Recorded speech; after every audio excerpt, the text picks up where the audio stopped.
जय हिंद, नमस्कार, a very good morning to all my dear students and welcome to Exampur CDS CAPF FCAT Exam Prep YouTube channel. Myself Chandan Roshan and I welcome you all on this important session of today's morning. A very good morning to each one of you. Welcome to the class, welcome to the session. सभी बच्चे फटाफट session को join करें and those who are live on the class, please do respond to me and please do reply to me very quickly. Atul, Ankit, very good morning, welcome to the class, welcome to the session. एक बार सभी बच्चे जो live आ चुके हैं session पे, सभी लोग सेशन को प्लीज एक बार लाइक और शेयर जरूर कर दें, जितने बच्चे लाइव हैं, ताकि सभी लोग क्विकली सेशन को ज्वाइन कर सकें। A very good morning to all of you, welcome to the class, welcome to the session. जय हिंद साथियों, नमस्कार साथियों, सबों का बहुत बहुत स्वागत है आज के इस इंपॉर्टेंट करंट अफेयर्स सेशन पे। So guys, quickly join the session. Deep, Karishma, Tiwari ji, Diksha ji, Purushottam, very good morning to all of you. तो चलो बच्चों, आज शुरू करते हैं हम लोग आज के इस सेशन को, आज के इस क्लास को। तो सबसे पहले बता दूं, मैं आज के इस सेशन में, आज के इस पर्टिकुलर क्लास में हम लोग करंट अफेयर्स से रिलेटेड जितने भी स्टैटिक हैं उसको डिस्कस करेंगे। आज मैंने कहा था आपको कि हर वीक में एक दिन, किसी भी दिन हम लोग करंट अफेयर्स स्टैटिक को किया करेंगे, यानी कि पूरे करंट अफेयर्स में जो भी स्टैटिक पोर्शंस होते हैं उसको भी डिस्कस किया जाएगा, ठीक है ना। Smart guy dude, Prabhat Kumar ji, Ram Ram. Atul, welcome to the class. Akash Dubey ji, welcome to the session, welcome to the class. Okay, चलो, so let's start with the class, let's start with the session. सबसे पहला क्वेश्चन ये है कि in which year Jyotirao Phule was honoured with the title of Mahatma. Jyotirao Phule को महात्मा की उपाधि से किस वर्ष सम्मानित किया गया था? आपको पता है कि पूरे महाराष्ट्र में हम कह सकते हैं जाति प्रथा के खिलाफ, यानी कि जो कास्टिज्म है उसके लिए एंटी कास्ट मूवमेंट चलाया था। किसने? ज्योतिराव फुले ने। इनके द्वारा सबसे इंपॉर्टेंट चीज ये है कि सत्य शोधक समाज, आपको ध्यान रखना है, सत्य शोधक समाज, इसकी क्या की गई थी? तो आप बताओगे, स्थापना की गई थी, ठीक है ना। और इनकी जो ज्योतिराव फुले के द्वारा, और सबसे इंपॉर्टेंट चीज है कि 1824 में first school for girl education, इन्होंने, आपको ध्यान रखना है कि लड़कियों और महिलाओं की शिक्षा के लिए बहुत ज्यादा काम किया था इनकी और इनकी पत्नी ने मिलकर के। 1824 में इनके द्वारा पहला, आप कह सकते हो, एजुकेशनल इंस्टीट्यूशंस, हम कह सकते हैं एक शैक्षणिक संस्थान खोली गई थी।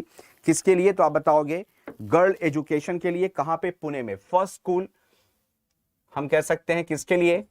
For girl education. इसको ओपन किया गया था 1824 में पुणे में, और इन्हें महात्मा की उपाधि दी गई थी। कब? तो आप बताओगे 1888 में। अब सवाल यह है कि इनको महात्मा की उपाधि दी किसने थी, ठीक है ना। तो 1888 में आपको ध्यान रखना है, महाराष्ट्र के एक सोशल रिफॉर्मर थे, यानी कि हम कहते हैं समाज सुधारक, ठीक है ना, जिनके द्वारा इनको ये उपाधि दी गई। और इनका नाम क्या था? तो आप बताओगे, इनका नाम आपको ध्यान रखना है, जिन्होंने महात्मा की उपाधि दी थी इनको, वो थे विट्ठल राव। आपको ध्यान रखना है, विट्ठल राव कृष्ण जी वांडेकर, ठीक है ना। आपको ध्यान रखना है, विट्ठल राव कृष्ण जी वांडेकर, इनके द्वारा आपको ध्यान रखना है, इनको महात्मा की उपाधि दी गई थी 1888 में, ठीक है ना। और 1824 में इन्होंने सबसे पहले महिलाओं की शिक्षा के लिए, गर्ल एजुकेशन के लिए जो सबसे पहला शैक्षणिक संस्थान था वो कहां पे स्टार्ट किया था? तो आप बताओगे, पुणे में। ये बहुत इंपॉर्टेंट पॉइंट है। और 1888 में इनको महात्मा की उपाधि दी गई महाराष्ट्र के सोशल रिफॉर्मर विट्ठल राव कृष्ण जी वांडेकर के द्वारा। क्लियर है ये पॉइंट? इसको प्लीज ध्यान रखिएगा आप लोग। चलिए, नेक्स्ट क्वेश्चन ये रहा स्क्रीन पे। When do we observe the international day of human space flight. हम मानव अंतरिक्ष उड़ान का अंतरराष्ट्रीय दिवस कब मनाते हैं? ये क्वेश्चन मैंने आपको पहले भी प्रैक्टिस कराया है, ये वाला क्वेश्चन, कि when do we observe the international day of human space flight, ये पूछा गया है। मानव अंतरिक्ष उड़ान का अंतरराष्ट्रीय दिवस हम कब मनाते हैं? Can you please answer this question? क्या होगा इसका आंसर? जितने बच्चे लाइव हैं प्लीज एक बार मुझे रिप्लाई जरूर कीजिएगा। तो आपको ध्यान रखना है 12 अप्रैल, 12 अप्रैल को, ठीक है ना। आपको ध्यान रखना है 12 अप्रैल को 1961 में, ठीक है ना। आपको ध्यान रखना है, सोवियत जो कॉस्मोनॉट थे, कॉस्मोनॉट जो थे, जिनका नाम क्या था? तो आप बताओगे, यूरी गैगरीन, ठीक है ना। इन्होंने सबसे पहले फर्स्ट ह्यूमन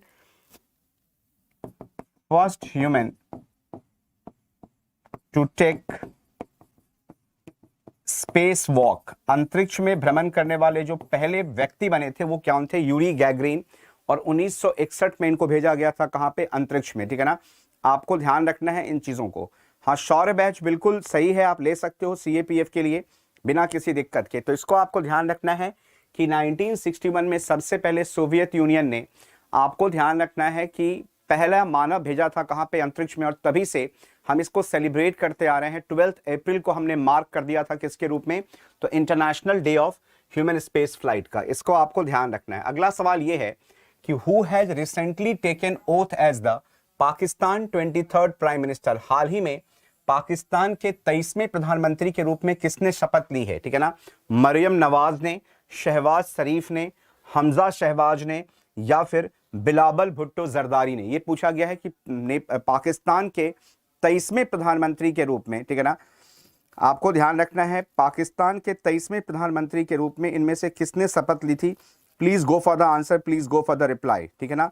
जितने बच्चे लाइव हैं सभी लोग प्लीज मुझे आंसर करें इस इंपॉर्टेंट क्वेश्चन का, ठीक है ना।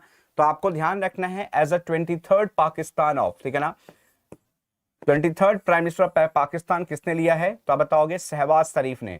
ये आपको ध्यान रखना है, जो पीएमएल, ठीक है ना, पाकिस्तान मुस्लिम लीग है, इसके ये प्रेसिडेंट है, पाकिस्तान मुस्लिम लीग, ठीक है ना। इसके क्या हैं ये? तो आप बताओगे प्रेसिडेंट यानी कि अध्यक्ष हैं। कौन? तो आप बताओगे शहबाज शरीफ। सबसे इंपॉर्टेंट चीज है कि प्रधानमंत्री बनने से पहले ये जो पाकिस्तान ऑक्यूपाइड जो पंजाब प्रोविंस है, जो पाकिस्तान अधिकृत पंजाब है, उसके ये 3 बार रहे हैं क्या? Chief minister. तो आपको ध्यान रखना है, he has served as CM of Punjab Pakistan for how many terms? तो आपको ध्यान रखना है 3 टर्म्स, ठीक है ना। यानी कि as the longest chief minister इन्होंने काम किया है कहां पे? पाकिस्तान के पंजाब प्रोविंस में, ठीक है ना। इसको आपको ध्यान रखना है। आई बात समझ में? कोई दिक्कत, कोई परेशानी? और 23rd पीएम के रूप में। और आपको ध्यान रखना है इनके जो बड़े भाई हैं वो है नवाज शरीफ, जो कि फॉर्मर प्राइम मिनिस्टर रह चुके हैं कहां के? पाकिस्तान के। जब हमारे देश में अटल बिहारी वाजपेयी जी की सरकार थी तो उनके समय में जो नवाज शरीफ जो उनके कंटेम्प्रेरी हुआ करते थे पाकिस्तान में, और उनके साथ हम लोगों ने मिल करके जो इंडिया पाकिस्तान रिलेशन है उसको इंप्रूव करने के लिए बायलैटरल टॉक्स को भी आगे बढ़ाया था, ट्रेन चलाई थी, ठीक है ना। और ये सब चीजें इसलिए की गई थी ताकि भारत और पाकिस्तान के जो हम कैसे नाजुक रिश्ते हैं, ठीक है ना, उसको हम क्या कर सकें? बेहतर कर सकें। इस बात को आपको ध्यान रखना है। ये नवाज शरीफ के छोटे भाई हैं, ठीक है ना। हाँ, बिल्कुल सही कहा आपने। इमरान खान को इन्होंने क्या किया है? जो पाकिस्तान की संसद है, जो पाकिस्तान की पार्लियामेंट है, उसमें इमरान खान के खिलाफ लाया गया था अविश्वास प्रस्ताव, यानी कि नो कॉन्फिडेंस मोशन, जिसमें 175 लोगों ने उनके खिलाफ जाकर के वोटिंग की थी। उनको हटाने के बाद उनके पद से 23वें प्रधानमंत्री के रूप में शहबाज शरीफ ने क्या की है? आप बताओगे पीएम के पद को संभाला है। Who has won the prestigious Reykjavik open chess tournament? प्रतिष्ठित रेकजैविक ओपन शतरंज टूर्नामेंट किसने जीता है? आर प्रज्ञानंदा ने, विदित गुजराती ने, पेंटाला हरिकृष्णन ने, या अधिभान भास्करन ने? ये पूछा गया है। जो प्रतिष्ठित रेकजैविक ओपन शतरंज टूर्नामेंट है वो किसके द्वारा जीता गया है? आपको पता है कि जो रेकजैविक है ये कैपिटल है कहां की? ये आपको ध्यान रखना है, कैपिटल ऑफ आइसलैंड। ये कहां की राजधानी है? तो आपको ध्यान रखना है ये आइसलैंड की राजधानी है। और आपको ध्यान रखना है 16 वर्षीय 16 years old India's youngest grand master, Bharat के सबसे जो युवा आप कह सकते हो ग्रैंड मास्टर हैं, आर प्रज्ञानंदा। इन्होंने जीता है किस चीज को? तो आप बताओगे रिकजैविक ओपन चेस टूर्नामेंट को। और आर प्रज्ञानंदा ने हराया है किसको? हैज डिफीटेड इंडियाज जी गुकेश। इन्होंने अपने ही हमवतन जी गुकेश को क्या किया था? फाइनल में हराया था। एक सबसे इंपॉर्टेंट पॉइंट यह है कि आर प्रज्ञानंदा ने इस टूर्नामेंट को जीतने से पहले आपको ध्यान रखना है जो नॉर्वे के मैग्नस कार्लसन है, ठीक है ना, he has also defeated world number 1, विश्व के नंबर 1, ठीक है ना, वर्ल्ड नंबर 1, जिनका नाम क्या है? तो आपको ध्यान रखना है मैग्नस कार्लसन, ठीक है ना, जो हैं कहां से? तो आपको ध्यान रखना है नॉर्वे में। इनको इन्होंने ऑनलाइन टूर्नामेंट में हराया था। इसको आपको ध्यान रखना है बहुत अच्छे तरीके से। चलिए अगला सवाल यह है आपके स्क्रीन पे, on which day do we observe the Siachen day to honour the valour of our army personnel. हम अपने सेना के जवानों की वीरता का सम्मान करने के लिए किस दिन सियाचिन दिवस मनाते हैं। आपको बता दूं मैं, अगर हम बात करते हैं सियाचिन की, ठीक है ना, तो सियाचिन कहां पर है तो आप बताओगे इट इज इन लद्दाख, ठीक है ना। ये किसका हिस्सा है तो आप बताओगे लद्दाख। दूसरी इंपॉर्टेंट चीज आपको ध्यान रखना है, वर्ल्ड्स हाईएस्ट बैटलफील्ड, आपको ध्यान रखना है ये विश्व की सबसे ऊंची क्या है तो आप बताओगे युद्ध भूमि है। ये वर्ल्ड का हाईएस्ट क्या है तो आपको ध्यान रखना है बैटलफील्ड है, हाईएस्ट बैटलफील्ड, ये आपको ध्यान रखना है, ठीक है ना। दूसरा इंपॉर्टेंट पॉइंट ये ध्यान रखना है आप लोगों को। और दूसरी इंपॉर्टेंट चीज आपको यहाँ पे एक चीज और भी ध्यान रखनी है, किसके बारे में तो आपको ध्यान रखना है सियाचिन के बारे में। वो ये चीज ध्यान रखनी है आपको यहाँ पे कि भाई 13 अप्रैल 1984 को हम लोगों ने यहाँ पे चलाया था किस चीज को तो आप बताओगे ऑपरेशन मेघदूत को। किसको? ऑपरेशन मेघदूत को, ताकि जो पाकिस्तान के इंट्रूडर्स थे, जो पाकिस्तान के घुसपैठिए थे, उनको हम बाहर निकाल करके और सियाचिन के ऊपर क्या कर सके, कंट्रोल कर सके। और 1984 से लगातार भारत का नियंत्रण रहा है कहां पे तो आप बताओगे सियाचिन पे। तो 1984 में सियाचिन में चलाया गया था ऑपरेशन मेघदूत, ताकि हम कॉम्ब कर सके, भगा सकें, हटा सकें वहां से किसको तो आप बताओगे जो अनधिकृत तरीके से, या हम कह सकते हैं एक इलिसिट तरीके से जो ऑक्यूपाई किया गया था सियाचिन पार्ट को। और सियाचिन अभी किसका हिस्सा है तो आपको ध्यान रखना है लद्दाख का। और 1984 से सियाचिन के ऊपर कंट्रोल किसकी है तो आप बताओगे हमारे इंडिया की। दूसरी इंपॉर्टेंट चीज है, सियाचिन जो है ये कहां पर है तो आप बताओगे ईस्ट काराकोरम रेंज में। ये एक इंपॉर्टेंट चीज आपको ध्यान रखना है, ये कहां पर है तो आप बताओगे ईस्ट काराकोरम रेंज में। तो काराकोरम श्रेणी के पूर्वी हिस्से में ये पाया जाता है। आपको ध्यान रखना, अगर लोकेशन पूछा जाए कि हिमालय के किस माउंटेन रेंज में है ये, तो आप बताओगे ट्रांस हिमालय। जो काराकोरम रेंज है ये किसका हिस्सा है तो आपको ध्यान रखना है ट्रांस हिमालय का, ठीक है ना, ये भी आपको भूलनी नहीं है। तो ट्रांस हिमालय के काराकोरम रेंज में है हमारा सियाचिन, जो वर्ल्ड का हाईएस्ट बैटलफील्ड है। चलिए अगला सवाल ये है हमारा, which country will be hosting the 2026 Commonwealth games. 2026 जो राष्ट्रमंडल खेल है इसकी मेजबानी कौन करेगा। आपको पता है कि जो कॉमनवेल्थ गेम्स हैं इसकी शुरुआत कब हुई थी तो आपको ध्यान रखना है वॉज स्टार्टेड इन 1932, 1932 में इसकी शुरुआत की गई। और राष्ट्रमंडल खेलों में कौन पार्टिसिपेट करता है तो आपको ध्यान रखना है जो कॉमनवेल्थ ग्रुप ऑफ कंट्रीज हैं, जो कॉमनवेल्थ ग्रुप ऑफ कंट्रीज हैं। कॉमनवेल्थ कंट्रीज किसको बोलते हैं?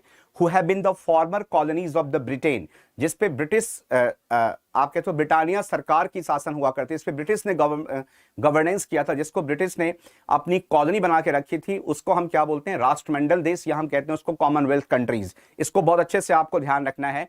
और 2026 का जो कॉमनवेल्थ गेम होगा वो कहां पे होगा? ऑस्ट्रेलिया में, ठीक है ना। और जो विक्टोरिया है, जो विक्टोरिया प्रोविंस है, ठीक है ना, यहां पे इसको मेजरली क्या किया जाएगा? प्ले किया जाएगा, ठीक है ना। और आपको बता दूं मैं, जो आपको एक चीज और भी ध्यान रखनी है, इसको एक और नाम भी दिया गया है विक्टोरिया 26, ठीक है ना। ये जो कॉमनवेल्थ 2026 है इसका अगला नाम क्या रखा गया है तो आप बताओगे Victoria 26। This you have to remember. आपको पता है मैंने बताया था कि जो हमारी 19th एशियन गेम्स थी जो कि गुआंगझाऊ चाइना में होना था, उसको सस्पेंड कर दिया गया है because of the spreading Omicron जो वेरिएंट है हमारे कोविड वायरस का, उसके लगातार बढ़ते इन्फेक्शन के कारण से जो 19th एशियन गेम्स है उसको क्या किया गया है? सस्पेंड किया गया है। इसको बहुत अच्छे से आप लोगों को ध्यान रखना है। चलिए अगला सवाल यह है आपके स्क्रीन पे कि which African country has recently approved India as one of its wheat supplier. किस अफ्रीकी देश ने हाल ही में भारत को अपने गेहूं आपूर्तिकर्ताओं में से एक के रूप में मंजूरी दी है, ठीक है ना। Which African country has recently approved India as one of its wheat supplier. Somalia ने अप्रूव किया है, मरक्को, साउथ अफ्रीका या इजिप्ट। आपको पता है कि जो रशिया यूक्रेन वॉर चल रही है वो 77 डेज कल कंप्लीट हो गए उस वॉर के, आज 78th डे है। 9th में कल रशिया में मनाया गया है विक्ट्री डे के रूप में, आपको अच्छे से पता है, ठीक है, जो मैंने कल डिस्कस किया था आपसे। और रशिया यूक्रेन वॉर क्राइसिस के कारण से या वॉर के कारण से इंटरनेशनल मार्केट में जो क्रूड ऑयल प्राइसेस है वो अपने सर्ज पे है, फूड इन्फ्लेशन लगातार बढ़ रही है। सबसे इंपॉर्टेंट चीज है जो फूड क्राइसिस है, जो खाद्य सामग्रियों की जो संकट है वो काफी गहरा हो गया है। मैंने कल बताया था आपको जो यूनाइटेड नेशंस की वर्ल्ड फूड प्रोग्राम है वो इंडिया के साथ कोऑर्डिनेट कर रही है ताकि इंडियन व्हीट को हम क्या कर सकें, इंटरनेशनल मार्केट में एक्सपोर्ट के लिए खोल सकें। क्योंकि आपको पता है कि वर्ल्ड ट्रेड ऑर्गेनाइजेशन जो कि पूरे वर्ल्ड के एग्रीकल्चर प्रोड्यूस को रेगुलेट करती है, उसका यह मानना है कि ऐसा कोई भी एग्रीकल्चर प्रोड्यूस जिसको किसी भी देश की गवर्नमेंट के द्वारा रेगुलेटेड प्राइस पे या हम कह सकते हैं सपोर्ट प्राइस पे अगर खरीदी जाती है तो आप उस प्रोडक्ट को एक्सपोर्ट नहीं कर सकते। इंडिया में जो प्रोक्योरमेंट की जाती है व्हीट की, जो कि एक राबी क्रॉप है या राबी फसल है, वो एमएसपी पे की जाती है। लेकिन ह्यूमन फूड प्रोग्राम लगातार कांटेक्ट में है इंडियन गवर्नमेंट के साथ। वो डब्ल्यूटीओ को परसुएट कर रही है कि इंडियन व्हीट को इंटरनेशनल मार्केट में एक्सपोर्ट के लिए खोला जा सके, ठीक है ना। और ऐसा आप यानी कि इस रशिया यूक्रेन वॉर में अगर सबसे अधिक किसी को फायदा हुआ है तो वह है भारत के कृषक वर्गों को, इंडिया के एग्रीकल्चर कम्युनिटीज को, क्योंकि हमारी जो व्हीट है उसको हम क्या कर पाएंगे, एक्सपोर्ट कर पाएंगे इंटरनेशनल लेवल पे। अभी हाल ही में आपको ध्यान रखना है जो इजिप्ट है उसने अलाउ किया है, अप्रूवल दी है इंडिया व्हीट को क्या करने के लिए, सप्लाई करने के लिए। इससे पहले India already 50,000 metric ton wheat जो है वो सप्लाई कर चुका है किसे, तो आप बताओगे अफगानिस्तान को। रिजल्ट की जहां तक बात है गोविंद, कल एनडीए की रिजल्ट आ गई है, आज रात तक मैक्सिमम, आज दिन में या रात में कभी भी रिजल्ट आ सकते हैं। रिजल्ट आते ही सबसे पहले सेशन ला करके हम लोग आपको खबर करेंगे, डोंट वरी फॉर दैट। चलिए अगला सवाल यह है आप लोगों के लिए, अगला सवाल यह है आप लोगों के लिए कि on which day the Karnataka integration day will be observe. Karnataka एकीकरण दिवस जो है वो किस दिन मनाया जाएगा, ये पूछा गया है आपसे, ठीक है ना। तो आपको ध्यान रखना है जो कर्नाटका के चीफ मिनिस्टर है उनका क्या नाम है, who is the CM of Karnataka as of now. कोई बता सकता है मुझे कर्नाटक के चीफ मिनिस्टर कौन है, मुख्यमंत्री कौन है? Anyone who can tell me about this, who is the chief minister of Basavaraj Bommai. बिल्कुल सही कहा आप लोगों ने, जो वसवराज बोमई हैं वो आपको ध्यान रखना है कि भाई चीफ मिनिस्टर हैं कहाँ के, कर्नाटक के। और उन्होंने ये जो 15 अप्रैल है, 15 अप्रैल है, इसको सेलिब्रेट किया जाएगा किसके रूप में, तो आपको ध्यान रखना है वसवराज बोमई ने इसको घोषणा की थी। वसवराज क्या नाम है उनका, बोमई, ठीक है ना। ये क्या है, सीएम ऑफ विच वन, तो आप बताओगे कर्नाटका। इसको बहुत अच्छे से आपको ध्यान रखना है। और 15 अप्रैल को सेलिब्रेट किया जाता है किसके रूप में, कर्नाटका इंटीग्रेशन डे के रूप में। एक बार सभी बच्चे सेशन को शेयर करें और लाइक करें, जितने बच्चे लाइव हैं don't forget to share and like the session. अगला सवाल यह है कि in which state the centre would establish seaweed park with special economic zone status. केंद्र किस राज्य में विशेष आर्थिक क्षेत्र की स्थिति के साथ समुद्री शैवाल पार्क को स्थापित करेगा। ये जो सीवीड पार्क है with a special economic zone status किस राज्य में स्थापित करने की बात की जा रही है। और इससे कहीं ना कहीं आप ये कह सकते हो ये जो सीवीड पार्क है इससे जो पीसी कल्चर है उसको भी बढ़ावा मिलेगा और साथ साथ जो मैरीन इकोसिस्टम है उस राज्य की उसको भी क्या किया जाएगा, विकसित किया जाएगा, ठीक है ना। इसको आपको बहुत अच्छे से ध्यान रखना है। तो अगर पूछा जाए कि केंद्र किस राज्य में विशेष आर्थिक क्षेत्र की स्थिति के साथ समुद्री शैवाल पार्क की स्थापना करेगा, तो आपको ध्यान रखना है कहां पे, तो तमिलनाडु में। कहां पे, तो आपको ध्यान रखना है तमिलनाडु में इसको स्थापित किया जाएगा। किस चीज को, सीविड पार्क को with special economic zone status, इसको आपको ध्यान रखना है। चलिए अगला सवाल यह है आपके लिए कि in which Indian state is the major producer of parboiled rice. भारत का कौन सा राज्य उबले हुए चावल का प्रमुख उत्पादक है। अगर आपसे पूछा जाए कि जो पारबॉइल्ड राइस है इसको हम लोग बिहार में बोलते हैं उसना चावल, इसको हम हिंदी में क्या बोलते हैं, उबले हुए चावल, या इसको आप लोग एक नाम और दे सकते हो, कौन सा, उसना चावल। ये जो पारबॉइल्ड राइस होती है इसमें सबसे इंपॉर्टेंट चीज है जो थायमीन है, ठीक है ना। थायमीन का जो कंटेंट है वो क्या होता है, तो आप बताओगे हाईएस्ट होती है, ठीक है ना। और साथ ही साथ आप ये कह सकते हो कि इट इज इक्विवेलेंट टू, ये किसके समतुल्य है, तो आपको ध्यान रखना it is equivalent to the which one, तो आप बताओगे ब्राउन राइस, ठीक है ना। ये ब्राउन राइस के इक्विवेलेंट है। और आपके साथ साथ एक चीज और भी ध्यान रखना है, it has higher which one, तो आप बताओगे न्यूट्रिशनल कंटेंट, ठीक है ना।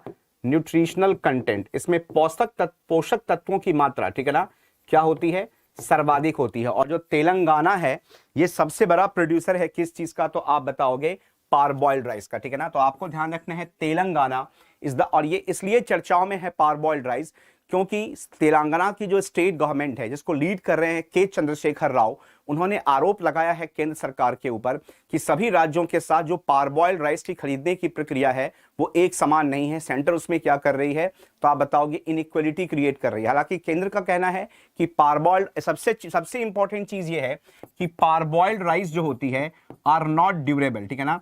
पारबॉइल्ड राइस आर, हम कह सकते हैं, नॉट हाईली ड्यूरेबल, ये हाईली ड्यूरेबल नहीं होती है, ठीक है ना। इसका जो लाइफ स्पैन होता है, अगर हम बात करते हैं पारबॉइल्ड राइस की, तो आपको देखना 1 से लेकर के 1 to 1.1.5 ईयर्स, ठीक है ना, 1 से 1.5 साल ही इसका क्या होता है तो आप बताओगे लाइफ एक्सपेक्टेंसी होती है इसकी। चलिए आगे बढ़ने से पहले एक बार मैं आप लोगों को बता दूं कि जिन बच्चों ने अभी तक हमारे ऑनलाइन कोर्स सौर्य बैच को सब्सक्राइब नहीं किया है, this is the right time to subscribe the Saurya batch. आप एग्जाम 50 कूपन कोड को यूज करके फ्लैट 50% डिस्काउंट अवेल कर सकते हो हमारी सभी सौर्य बैच के कोर्सेज पे। CDS2 2022 आपको मिल जाएगा 2499 में। जो CAPF असिस्टेंट कमांडेंट का पेपर 1 पेपर 2 है 2499 में, और ये जो कॉम्बो है CDS और CAPF का, ये आप ले सकते हो 2999 में। वहीं पे जो OTA 2 जो नॉन मैथ्स वाले बच्चे हैं उनके लिए जो कोर्स है वो 1999 का है। केवल आपको पेपर 2 करनी है असिस्टेंट कमांडेंट की, तो उसका कोर्स फिर 999 है। और जो FCAT 2 2022 है इसका कोर्स भी रखा गया है 1499। और जो CDS CAPF FCAT इन तीनों का कॉम्बिनेशन है, इसको आप ले सकते हो कितने में, 3499 में। कितने में, 3499 में, ठीक है ना। तो please subscribe the batch as quickly as possible. चलो अगला सवाल यह है कि on which day do we observe the world heritage day, हम विश्व विरासत दिवस किस दिन मनाते हैं। अगला सवाल यह है कि जो विश्व विरासत दिवस है ये इनमें से किस दिन सेलिब्रेट किया जाता है। World heritage day is observed on which of the following date. Please go for the reply, please go for the answer. जितने लोग लाइव हैं, एक बार सभी लोग, अगर सेशन आपको अच्छा लग रहा है तो प्लीज सेशन को शेयर कर दें और लाइक कर दें। आपसे पूछा गया है कि वर्ल्ड हेरिटेज डे को हम किस पर्टिकुलर डेट पे सेलिब्रेट करते हैं। Please go for the reply, please go for the answer. तो आप क्या बताओगे, 18 अप्रैल को। और ध्यान रखना है कि जो टोटल वर्ल्ड हेरिटेज साइट्स की अगर हम बात करें कहां पे, तो आप बताओगे इंडिया में। तो भारत में जो वर्ल्ड हेरिटेज साइट्स की संख्या है वो कितनी है, तो आपको ध्यान रखना है 40। कितनी संख्या है तो आप बताओगे 40। ये आपको ध्यान रखना है कि टोटल 40 जो है हमारे क्या है तो आप बताओगे वर्ल्ड। इसमें 32 साइट्स जो हैं, 32 साइट्स जो हैं वो क्या है तो आप बताओगे नेचुरल, ठीक है ना। 7 साइट्स जो हैं वो क्या हो जाएंगी आपकी, तो आप बता दोगे कल्चरल, ठीक है ना। और 1 साइट जो है इसमें वो क्या है, मिक्स्ड साइट, ठीक है ना। तो टोटल नंबर ऑफ साइट्स कितने हो जाएंगे, 40 वर्ल्ड हेरिटेज साइट्स हैं, जिसमें 32 साइट्स हमारे नेचुरल हैं, 7 साइट्स आर कल्चरल, और एक हमारा क्या हो जाएगा, मिक्स साइट्स हो जाएगा। इसको आपको बहुत अच्छे से यहाँ पे ध्यान रखना है। सही क्लियर है। तो आप लोग ऐसे ही अपना प्यार मोहब्बत इस सेशन में देते रहो, ठीक है ना। सुबह 8 बजे आप लोगों को बिना किसी नोटिफिकेशन से कि मंडे टू सैटरडे आनी है। जिस दिन क्लास नहीं होगी किसी कारणवश तो वो मैं आपको इन्फॉर्म कर दिया करूंगा। आप लोग प्लीज एक बार सेशन को लाइक कर दो और शेयर कर दो।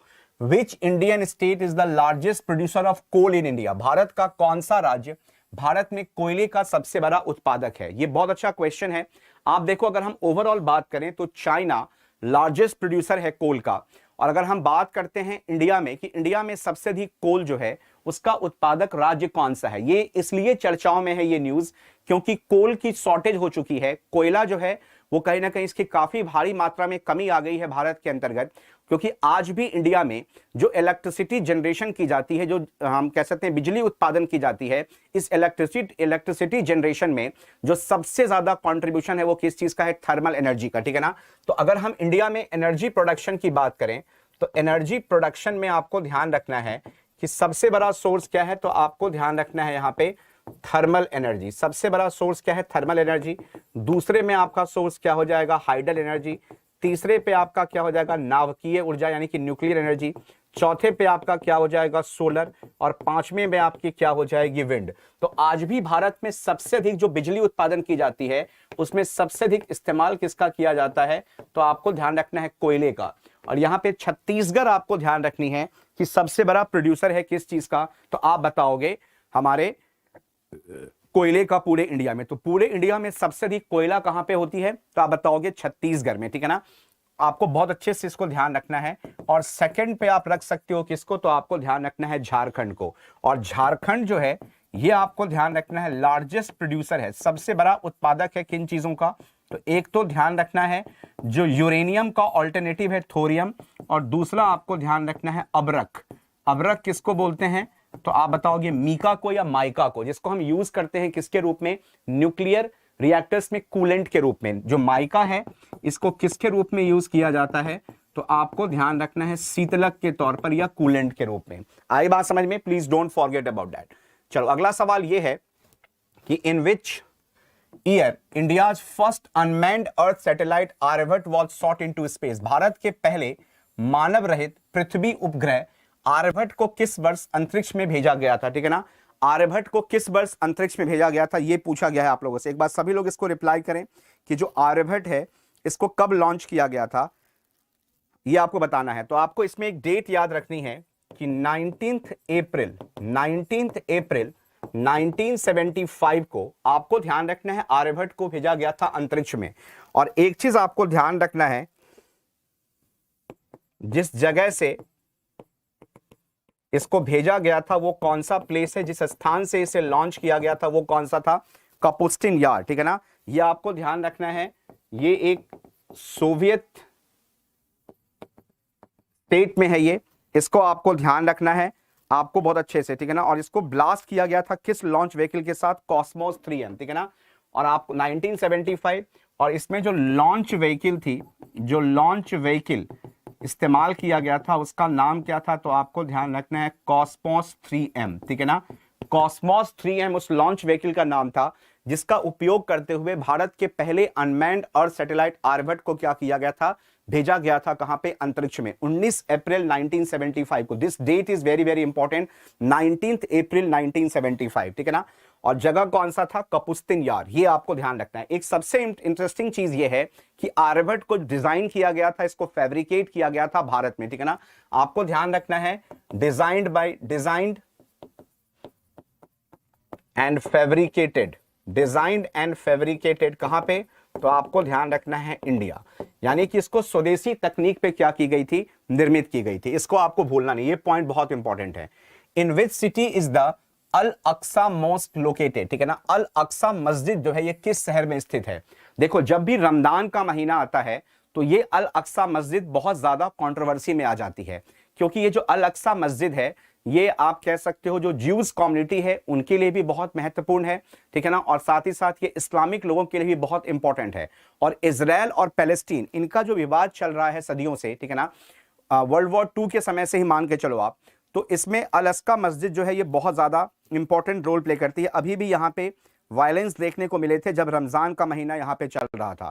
तो अगर आपसे पूछा जाए कि ये अल अक्सा मस्जिद जो है ये कहां पर है, तो आप बताओगे कहां पे है, ये जेरूसलम में। ये कहां पर है, तो आप बताओगे जेरूसलम में, this is in the Jerusalem. आई बात समझ में, इसको आप लोगों को यहां पे ध्यान रखना है। चलिए अगला सवाल ये है कि who has been appointed as the executive secretary and defence advisor of the US vice president Kamala Harris office, ठीक है ना।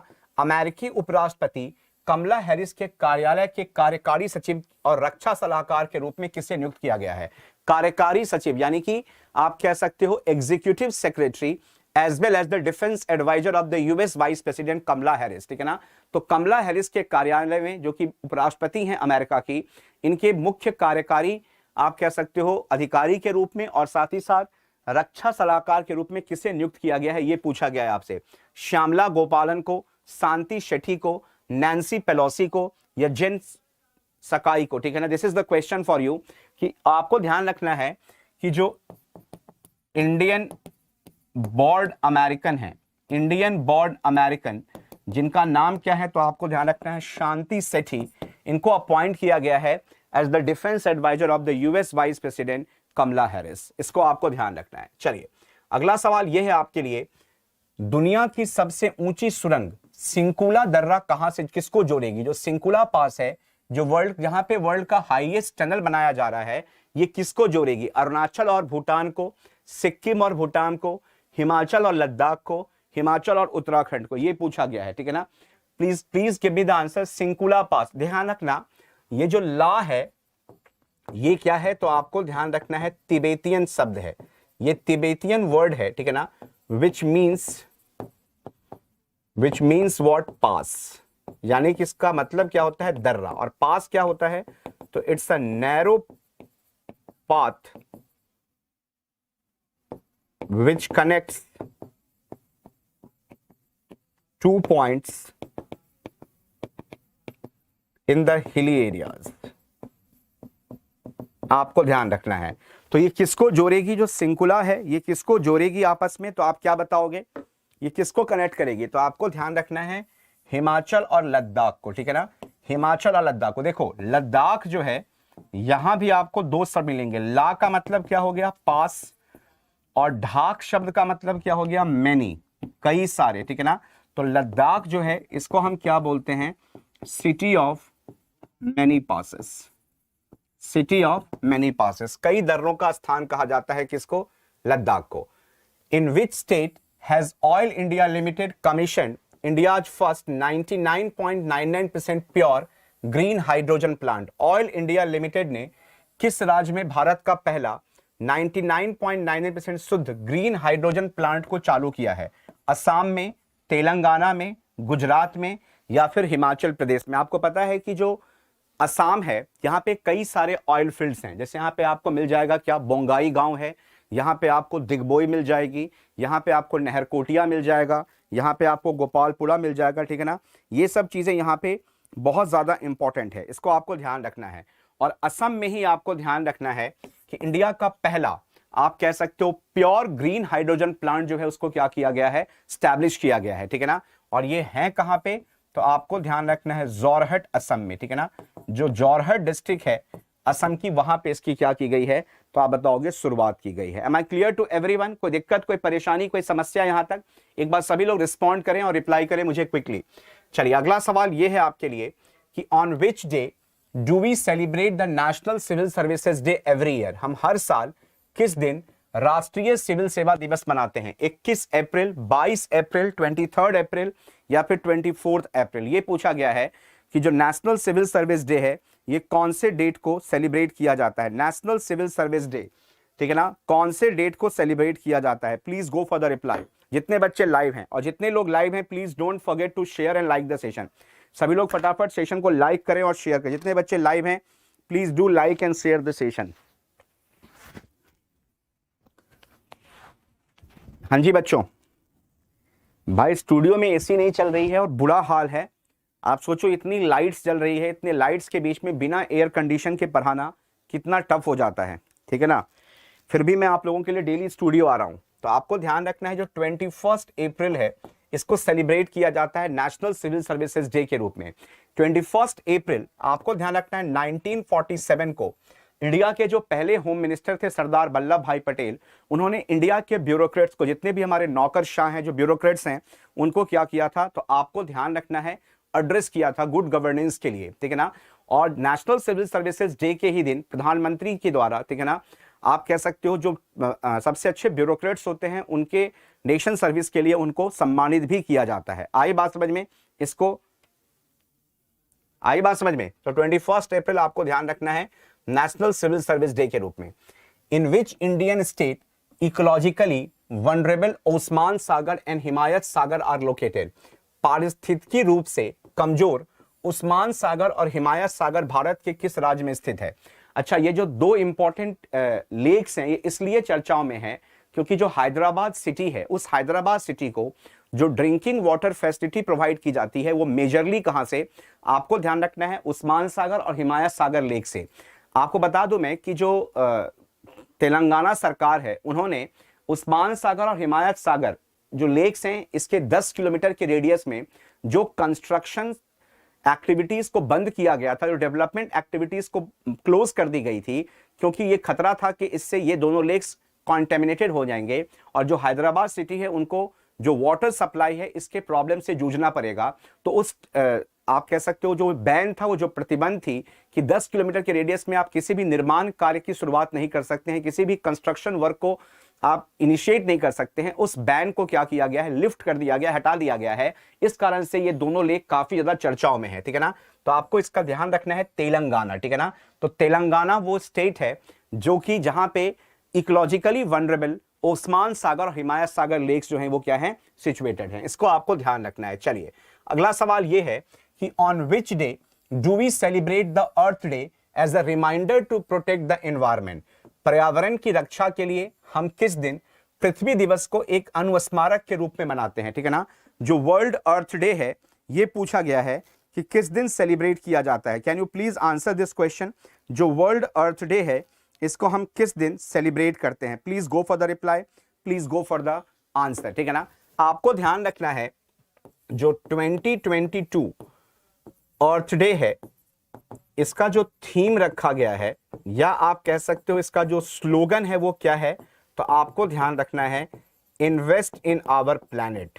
इन्वेस्ट इन आवर प्लैनेट ये आपके लिए काफी इंपॉर्टेंट रहेगा। इन्वेस्ट इन आवर प्लैनेट ये थीम है किस चीज का, तो आप बताओगे हमारे 2022 के अर्थ डे का, जो 2022 का पृथ्वी दिवस है, इसका थीम रखा गया है इन्वेस्ट इन आवर प्लैनेट। और हर साल 22 अप्रैल को वी सेलिब्रेट विच वन, तो आप बताओगे अर्थ डे। ये आपको बहुत अच्छे से ध्यान रखना है। इसकी शुरुआत कहां से हुई थी, तो अर्थ डे सेलिब्रेशन जो है वो स्टार्ट हुआ था कहां से, तो आप बताओगे ऑस्ट्रेलिया से। ये बहुत इंपॉर्टेंट पॉइंट है आपके लिए कि आपको ध्यान रखना है कि अर्थ डे को सबसे पहले एज अ सेलिब्रेशन स्टार्ट किया गया था कहां पे, ऑस्ट्रेलिया से, और बाद में इसको हर कंट्री ने क्या किया, फॉलो करना स्टार्ट किया था, ठीक है ना। आई बात समझ में, इसको ध्यान रखना है आप लोगों को। चलिए अगला सवाल यह है आप लोगों के लिए, who has been conferred with the first Lata Dinanath Mangeshkar award. प्रथम लता दीनानाथ मंगेशकर पुरस्कार से इनमें से किसे सम्मानित किया गया है। जो दीनानाथ मंगेशकर हैं वो फादर थे लता मंगेशकर के। 92 इयर्स के एज में लता मंगेशकर जी की भी क्या हुई है, डेथ हुई है, आपको पता है। और लता मंगेशकर ने एक Guinness book of world record में अपना नाम दर्ज कराया था सबसे ज्यादा नंबर ऑफ सॉन्ग्स को संग करने का, ठीक है ना। She has already been awarded with the India's highest honour, जिसका नाम क्या है, भारत रत्न, जो उनको 2001 में सम्मानित किया गया था। और ये जो लता दीनानाथ मंगेशकर अवार्ड है वो ऐसे पर्सनालिटीज को दी जाती है या ऐसे इंडिविजुअल्स को दी जाती है जिन्होंने सोसाइटी के लोगों के अपलिफ्टमेंट के लिए, उनके डेवलपमेंट के लिए, उनके ग्रोथ के लिए कुछ एग्जेम्पलरी वर्क परफॉर्म किया हो, ठीक है ना।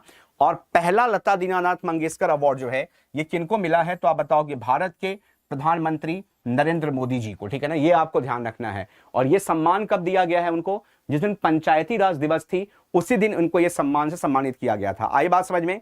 आपको बता दूं मैं कि जो भूटान की सरकार है, इसके बाद आपको बता दिया जाए कि जो सऊदी अरेबिया की सरकार है, जो उसके बाद आपको बता दूं मैं कि जो मॉरिशस की गवर्नमेंट है, इन सभी सरकारों ने, और इनफैक्ट जो अमेरिकन सरकार है उन्होंने भी 2020 में अपने सर्वोच्च नागरिक सम्मान से सम्मानित कर रखा है नरेंद्र मोदी जी को। मैं आपको एक वीडियो बना के दूंगा जिसमें हम लोग डिस्कस करेंगे कि वो सारे इंटरनेशनल अवार्ड जो मिल चुके हैं नरेंद्र मोदी जी को। यहां से एक क्वेश्चन बन सकता है क्योंकि जिसकी सरकार होती है उससे रिलेटेड क्वेश्चंस एग्जाम में जरूर आते हैं, तो मैं उस पर एक वीडियो करके दूंगा आपको, ठीक है ना। अगला सवाल ये है कि who has been appointed as the new vice chairman of NITI Aayog by the government. सरकार द्वारा नीति आयोग के नए उपाध्यक्ष के रूप में किसे नियुक्त किया गया है। आपको बता दूं कि नीति आयोग जो है इसे एस्टैब्लिश किया गया था 1 जनवरी 2015 को। और आपको बता दूं मैं कि ये हमारी एक नॉन स्टैट्यूटरी और साथ ही साथ आपको ध्यान रखना है नॉन कॉन्स्टिट्यूशनल बॉडी है, ठीक है ना। नीति आयोग क्या है, नॉन स्टैट्यूटरी और नॉन कॉन्स्टिट्यूशनल बॉडी है। आपको बता दूं मैं कि नीति आयोग किसका काम करती है, it is a think tank for which one, central and which one, तो you will say state government. ये ध्यान रखना, ये थिंक टैंक का काम करती है स्टेट और सेंट्रल गवर्नमेंट के लिए। और साथ ही साथ आपको ध्यान रखना है ये साइंटिफिक और टेक्निकल एडवाइस देती है राज्य और केंद्र सरकारों को नीतियों को क्या करने में, डेवलप करने में। और आपको ध्यान रखना है भारत के जो अर्थशास्त्री हैं सुमन के बेरी, इनको अपॉइंट किया गया है वाइस चेयरमैन ऑफ नीति आयोग। और इसे रिप्लेस किया है किसको, तो आपको ध्यान रखना है ही हैज रिप्लेस्ड, इन्होंने किसको रिप्लेस किया है, he has replaced which one, तो आप बताओगे राजीव कुमार। इन्होंने किसको रिप्लेस किया है, तो आपको ध्यान रखना है राजीव कुमार को। This is the question for you, ठीक है ना। आई बात समझ में, am I clear to everyone, इसको प्लीज भूलिएगा नहीं आप लोग। चलिए अगला सवाल ये है आपके लिए यहाँ पे, in which year did Arunachal Pradesh gain the statehood. Arunachal Pradesh को किस वर्ष राज्य का दर्जा मिला था, ठीक है ना। इसमें ऑप्शंस गलत हैं, इसमें ऑप्शन गलत है, आप सीधा आंसर बताओ कि अरुणाचल प्रदेश को राज्य का दर्जा कब मिला था। आपको बता दूं मैं कि since 1838 from you can say British era या ब्रिटिश एरा, आप समझ सकते हो, डिस्प्यूट जो है किसके बीच में है, तो आप बताओगे असम और साथ ही साथ अरुणाचल के बीच में। आपको बता दूं कि 1954 में इसे बनाया गया था नेफा, north east frontier agency.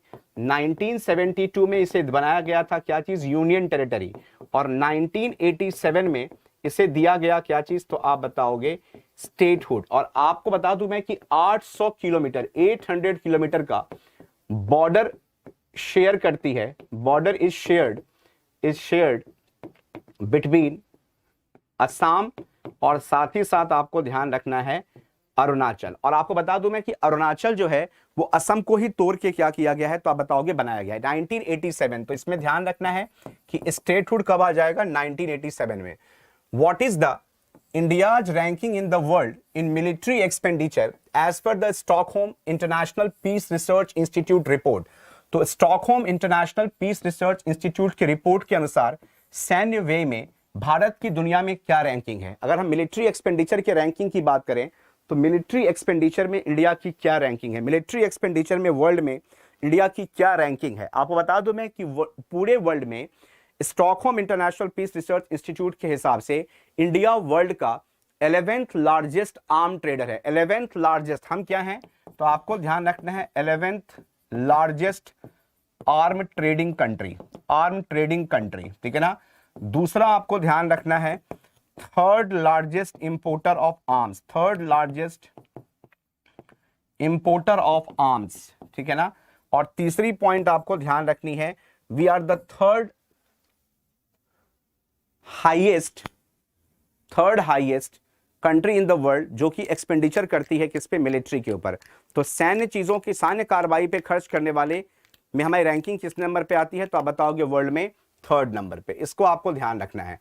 On which day do we celebrate the national Panchayati Raj day. हम किस दिन राष्ट्रीय पंचायती राज दिवस मनाते हैं, ठीक है ना।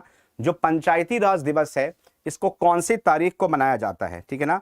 Please go for the answer, please go for the reply, ठीक है ना। प्लीज टेल मी।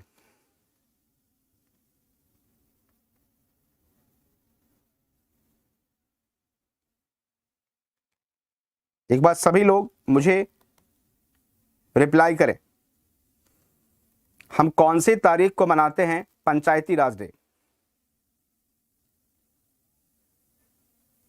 अच्छा बता दूं मैं आपको कि जम्मू में पंचायती राज दिवस के दिन प्रधानमंत्री मोदी जी ने देश को संबोधित किया था, और जम्मू का एक विलेज है पल्ली विलेज या पाली विलेज, जहां से इस समारोह का आयोजन किया गया था, ठीक है ना। और 24 अप्रैल, इस बार ध्यान रखना है कि 2022 में पंचायती राज डे का कोई थीम नहीं है। ये ध्यान रखना है कि 2022 में पंचायती राज डे का कोई भी थीम नहीं रखा गया है, यह आपको ध्यान रखना है। चलिए अगला सवाल यह है आपके लिए कि in which state Shri Narayana Guru led a reform movement against the injustice in the caste ridden society. किस राज्य में श्री नारायण गुरु ने जातिग्रस्त समाज में अन्याय के खिलाफ सुधार आंदोलन का नेतृत्व किया था। जातिग्रस्त समाज में, यानी कि हम कह सकते हैं कि जो इनजस्टिस था कास्ट रिडन सोसाइटी में, उसके खिलाफ आवाज किसने, जो नारायण गुरु जी हैं, इन्होंने कौन से स्टेट में अपने आवाज को बुलंद किया था, यह पूछा गया है। गुजरात में, केरल में, उड़ीसा में या वेस्ट बंगाल में।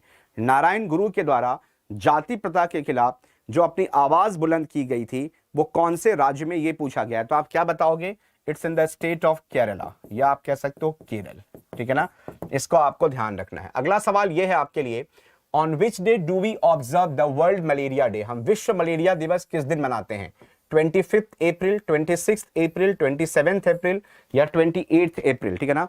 वर्ल्ड मलेरिया डे जिसको सेलिब्रेट किया जाता है, कॉमेमोरेट किया जाता है WHO के द्वारा। तो आपसे पूछा गया है कि जो वर्ल्ड मलेरिया डे है ये कौन सी तारीख को, कौन से डेट को सेलिब्रेट किया जाता है। Can you please answer this, world malaria day, ठीक है ना। Please go for the reply, please go for the answer. World malaria day is celebrated on which of the following date. आपको बता दूं मैं कि WHO has declared China as a malaria free country. ध्यान रखना है, पूरे विश्व में जो WHO है उसने किसको मलेरिया मुक्त बताया है, तो आप बताओगे चाइना को बताया गया था किसके रूप में, तो मलेरिया मुक्त के रूप में, ठीक है ना। The only country in the world जिसको WHO ने 2021 में डिक्लेयर किया था मलेरिया फ्री, वो कौन सा हो जाएगा, चाइना। ये ध्यान रखना। और मलेरिया क्या है, तो आपको ध्यान रखना है मॉस्क्यूटो बोर्न डिजीज है, this is a mosquito borne disease, ठीक है ना, ये आपको ध्यान रखना है, मॉस्क्यूटो बोर्न डिजीज है। 25 अप्रैल को सेलिब्रेट करते हैं हम लोग मलेरिया डे के रूप में। In which year Lancet general medical journal was founded, बहुत अच्छा question. Lancet general medical journal की स्थापना किस वर्ष की गई थी। लैंसेट जो कि एक मेडिकल जर्नल है, आपको ध्यान रखना है लैंसेट जो है ये एक वीकली मेडिकल जर्नल है, स्टार्टेड बाय। अब सवाल यह है कि इस लैंसेट मेडिकल जर्नल की जो शुरुआत है वो किसके द्वारा की गई थी। तो आपको ध्यान रखना है जो लैंसेट मेडिकल जर्नल है ये आपको ध्यान रखना है, this is a weekly magazine जिसको स्टार्ट किया गया था किसके द्वारा, तो आप बताओगे थॉमस वेकले, ठीक है ना, किसके द्वारा, तो आपको ध्यान रखना है थॉमस वेकले के द्वारा, जो कि एक क्या थे, तो आप बताओगे इंग्लिश सर्जन, ठीक है ना, ये एक ब्रिटिश सर्जन थे जिनके द्वारा लैंसेट मेडिकल जर्नल का क्या किया गया था, तो आप बताओगे स्टार्ट की गई थी। इसको आपको बिल्कुल भी, ठीक है ना, am I clear to everyone, कोई दिक्कत, कोई परेशानी, कोई समस्या, ठीक है ना। और आपको ध्यान रखना है सिंस 1991 से, ठीक है ना, इस जर्नल को कौन होल्ड करता है, तो एल्सवायर, ये ध्यान रखना है आपको।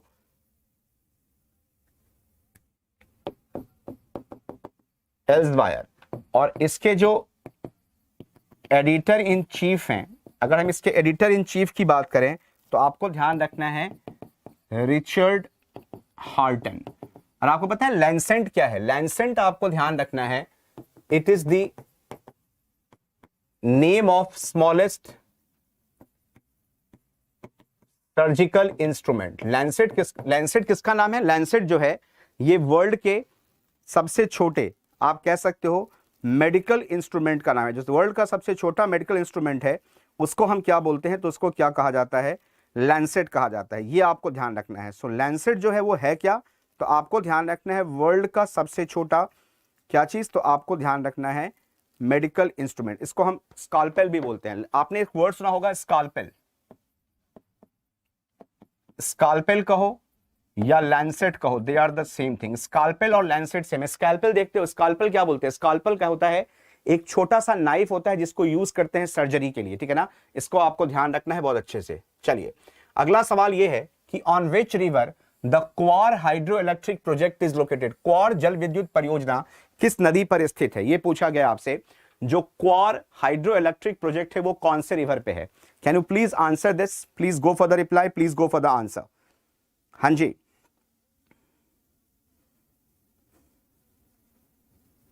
एक बार सभी लोग मुझे रिप्लाई करें। जो क्वार हाइड्रो इलेक्ट्रिक प्रोजेक्ट है ये कौन से रिवर पे है, तो आप क्या बता दोगे, इट्स ऑन द चेनाब।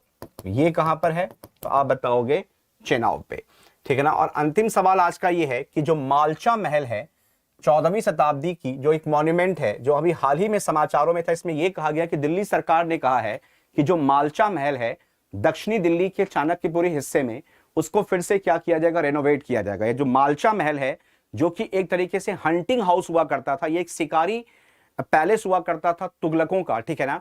और बाद में जो आप कह सकते हो तुगलक के जाने के बाद जो अवध के नवाब थे उनका ये रिहायशी इलाका, मतलब रिहायशी क्षेत्र बन गया था, ठीक है ना। और फिरोज शाह तुगलक ने इसको कंस्ट्रक्ट कराया था कब, 1345 में, ठीक है ना। किसने, तो आप बताओगे फिरोज शाह तुगलक ने 1345 में। इसको आपको ध्यान रखना है, ठीक है ना।